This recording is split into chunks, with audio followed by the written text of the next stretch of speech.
In the next couple of sections, we're going to provide examples of good and not so good practices.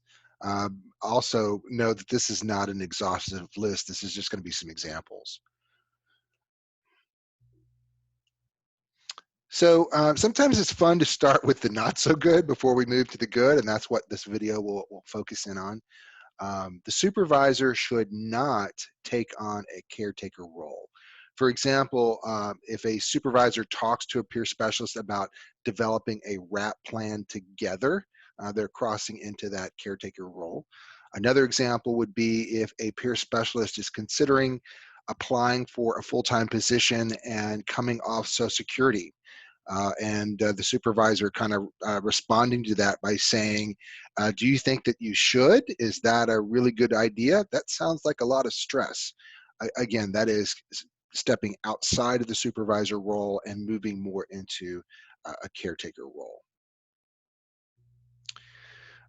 Other caretaker boundary issue examples could include the supervisor asking if the peer specialist is taking their medication or seeing a clinician when the peer specialist is just having a tough day at work. Another example would be the supervisor allowing the peer specialist to not follow company policies because they are a person in lived experience, such as having them seen as less than or therefore not accountable just because they're a person with lived experience. Another issue for a not so good practice is the lack of understanding or respect of the peer role, undermining or co-opting the peer role, which can impact fidelity. Examples would include the supervisor telling the peer specialist that they have to tell an individual that they are supporting to take medication. That is clearly outside of the peer role. And it could be the supervisor or clinician trying to co-opt the role and improve medication compliance, which is not person-centered, it's more professional driven. Another example would be the supervisor telling the peer specialist to distract an individual that they're supporting while someone calls for an ambulance or emergency team. The appropriate role for the peer specialist would be supporting the individual. Other ways a supervisor can disrespect the peer role is by telling the peer specialist to not share their story and recovery journey and saying that doing so would be inappropriate. That's the one peer specialists share their stories in an appropriate way, but that's a big part of establishing their connection with the people that they serve. Another example would be dismissing a concern when the peer specialists say that they've been told to just drive people to appointments and that they're being used for transport only rather than allowing them to serve in the peer role.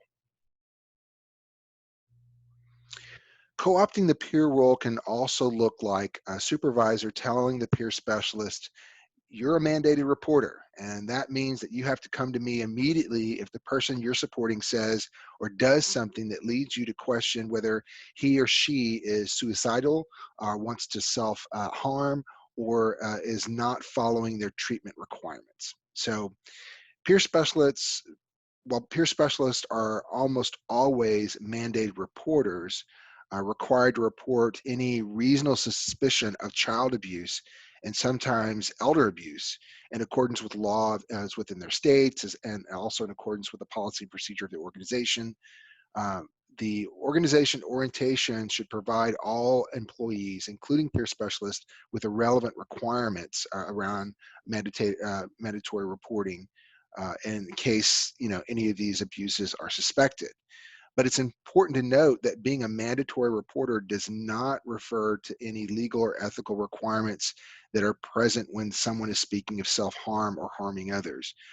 While there are also policies and procedures that address these situations, there are two distinct differences between policies and procedures of the organization and what a mandatory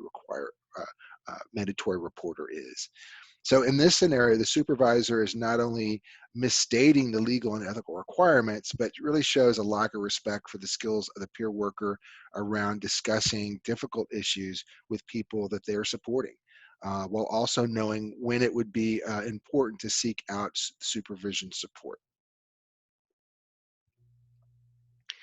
The final few examples relate to a lack of understanding or respect to the peer role are not being concerned when a peer specialist say that they have been told to clean bathrooms or answer phones as a part of their regular duties when other staff are not asked to do these same things. Or telling the peer specialist to give other staff more time to adjust to the transition to a more recovery oriented practice rather than honoring the peer specialist role.